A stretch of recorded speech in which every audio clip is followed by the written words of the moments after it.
ഇന്നൊരു ചെറിയ യാത്രയായിട്ട് വന്നിട്ടില്ല കേട്ടോ. എവിടേക്കാണെങ്കിൽ മാമലക്കണ്ടത്തേക്ക് പോവുകയാണ്.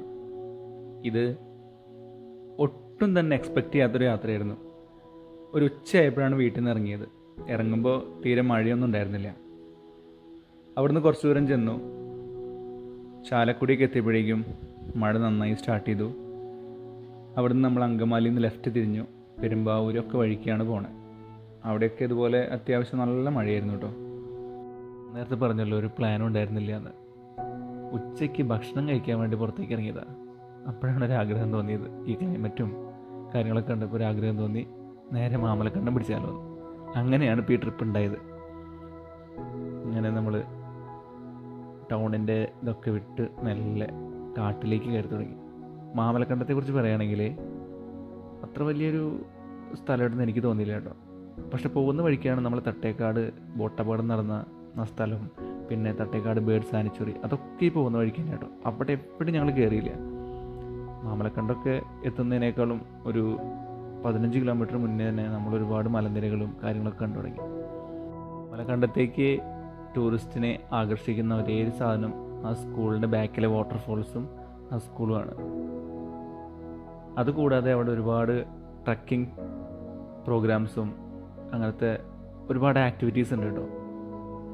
ഞങ്ങളവിടെ കയറി മാമലക്കണ്ടം എത്താൻ കുറച്ച് മുന്നേ ഉള്ളപ്പോൾ തന്നെ ആൾക്കാർ ജീപ്പുകാർ നമ്മളെ വിളിച്ചു തുടങ്ങി, ട്രക്കിങ്ങിന് പോകാം, ഒരുപാട് അടിപൊളി സ്ഥലങ്ങൾ കാണാനുണ്ട് എന്നൊക്കെ പറഞ്ഞിട്ട്. ഞങ്ങൾക്കതൊന്നും പ്ലാൻ ഉണ്ടായിരുന്നില്ല. സത്യം പറഞ്ഞാൽ ഒന്നും പ്ലാൻ ചെയ്യാതെ പോകുന്ന ട്രിപ്പായിരുന്നല്ലോ.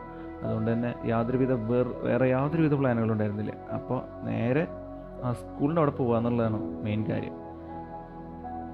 കാട്ടിക്കൂടുള്ള യാത്ര രസം പിടിച്ചൊരു യാത്ര തന്നെ കേട്ടോ. പിന്നെ ഓപ്പോസിറ്റ് ഒരു വണ്ടി വന്നു കഴിഞ്ഞാൽ ഒതുക്കാനുള്ള സ്ഥലം നമ്മൾ മുന്നേ കൂട്ടി പ്ലാൻ ചെയ്യുന്ന പോലെ ചെയ്യണം, അല്ലെങ്കിൽ പെട്ടുപോകും.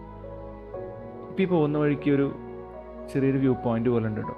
അത്യാവശ്യം പാറയും കാര്യങ്ങളൊക്കെ ആയിട്ട്. അപ്പോൾ അതിൻ്റെ ബാക്ക് സൈഡിൽ നല്ല രീതിക്ക് കോടയൊക്കെ ഉണ്ടായിരുന്നു. അതൊക്കെ കണ്ട് ഒരു 10 മിനിറ്റ് അവിടെ നിർത്തി പിന്നെ വീണ്ടും യാത്ര തുടങ്ങി കേട്ടോ.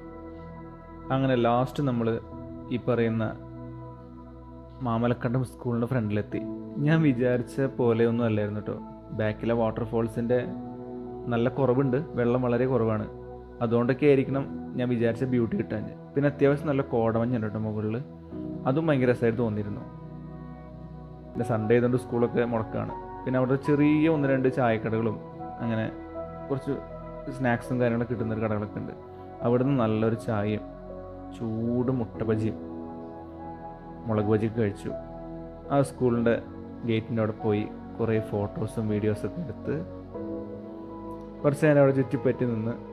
ചെറിയ ചാറ്റൽ മഴ ഉണ്ടായിരുന്നു, രസമല്ലേ.